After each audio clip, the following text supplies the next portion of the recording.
Hi YouTube. I'm doing a response to Amy Here Today, Gone Tomorrow's video about love. And Amy, I'm wearing PJs. I know you did a video about PJs. SpongeBob PJs. I don't know if you can see that. SpongeBob.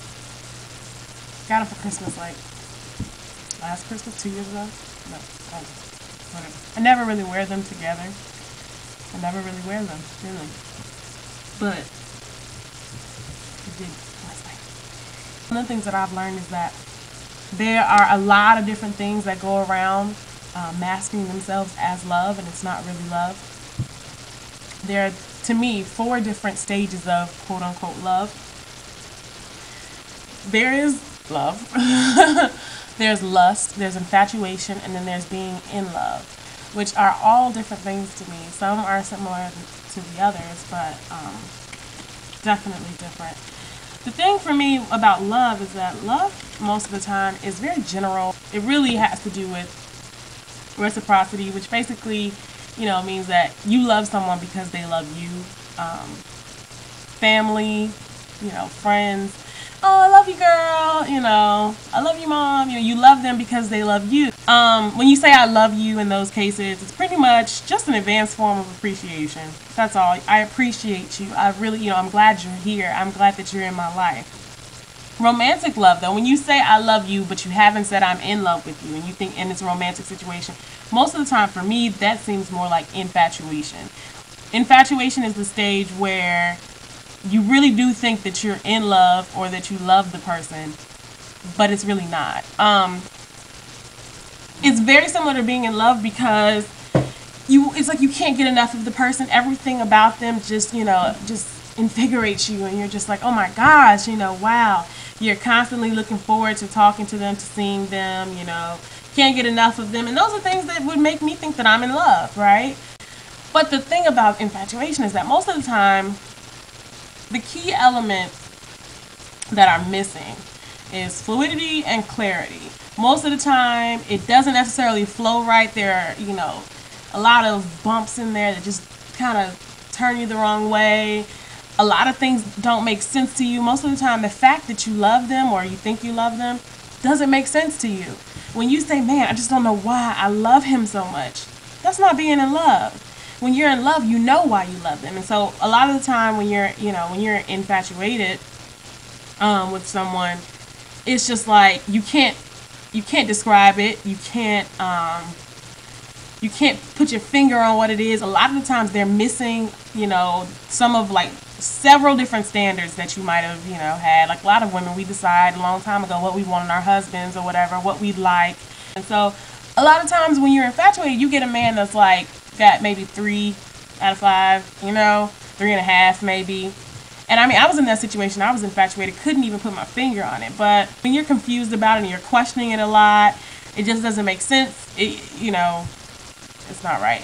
Then there's lust, which, in lust, that person may actually have, they'll have most of your standards, except for maybe 1 or 2 very important ones. But you'll overlook them because everything else will line up. They'll be extremely physically attractive to you. Then also mentally too, you're like, oh my gosh, they're so cool, they're so down to earth. Everything about them is just great.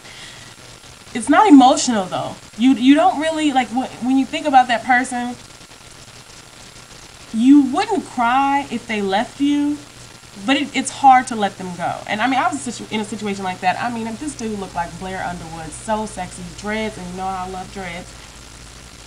Just great guy. I mean, owned his own home, extremely mature. He had a son that was like 18 months or whatever, but I overlooked that because, he was fine. He was fine. And, he was really cool. We could talk and we could, debate, because I love to talk. I love to have discussions, debates, sometimes arguments, not really arguments, but anyway. And he wouldn't get all offended. He wouldn't get upset. He was very open to other people's, ideas. And I just love that about him. I was like, man, this guy is amazing, But there really wasn't much emotional connection. Another thing about it is that you don't really meet their family. You don't really, I never met his son. He would never let me meet him. You don't meet his family. You hear about them a little bit. They don't really talk about him that much. Everything is pretty much about you and him, And it's just like, wow, you thinking, wow, he's really, interested in me. But what he's really doing is keeping you out of him, you know, out of his lifestyle. And it's really, it's pure lust. That's all it is. So, which brings me to the last thing, being in love. The thing about being in love that separates itself is that being in love is very clear. When you're in love with someone and you're in love with that person for who they are, most of the time they meet all your standards. It makes so much sense. Like, everything makes sense. If you've never been in a relationship where it made sense, where this person was what you wanted, what was good for you, they were concerned about not only you being with them, because that's another thing too. You find the motives of the person that you're with when you're in, lust, and when you're in infatuation. They're really not considerate, of what you have going on in your life. The person that you're in love with is thinking about what's best for you at a large percent of the time. And what's great about it is that when you're in love, you're thinking about what's best for them in a very large percent of the time. And a lot of the things, basically what happens is that you start to re-examine yourself. Being in love causes you to really look at who you are and what issues you have and what problems you've had in the past. And you start to really, just sit down and think, okay, wait a minute, do I have it together? Am I ready to be in this relationship with this person? And it's not a problem. Like, it's not like, oh, well, you're changing yourself for a man. No, you're sitting here thinking, this may be my husband, and I am willing to make this work.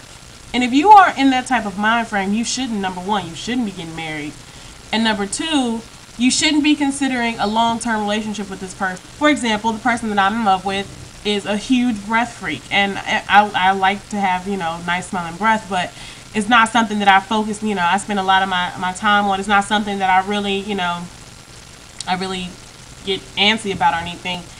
I have, I keep gum with me and stuff, but I was always, the way I was raised, and it's not my mom's bad mom or anything, but I brush my teeth once a day in the morning when I got up. But the thing that, once I met the guy I fell in love with, and, he started explaining to me how huge of a pet peeve that was. I mean, I went and I bought mouthwash.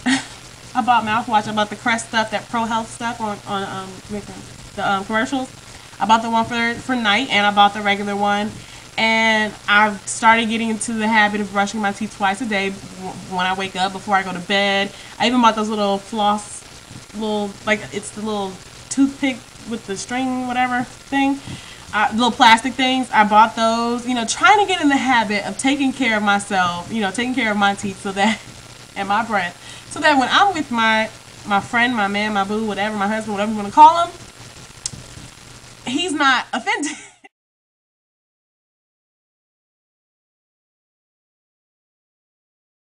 It's no longer just me, it's him and me, it's us. So you already, once you fall in love, you're already thinking about what it is that you could do to suit that other person. And it's great because when you're in love, it's a mutual thing. That person is in love with you too. They're doing the same thing. They're working on themselves to try to figure out what they can do to suit you. So if both of you are working to please the other person, everybody's happy. And that's how I've always felt things were. It puts you in a different mind frame when you fall in love. When you fall in love, you are no longer thinking about what's best for me. You're thinking about what's best for this other individual, what's best for us. Falling in love, I feel like, is a once-in-a-lifetime thing.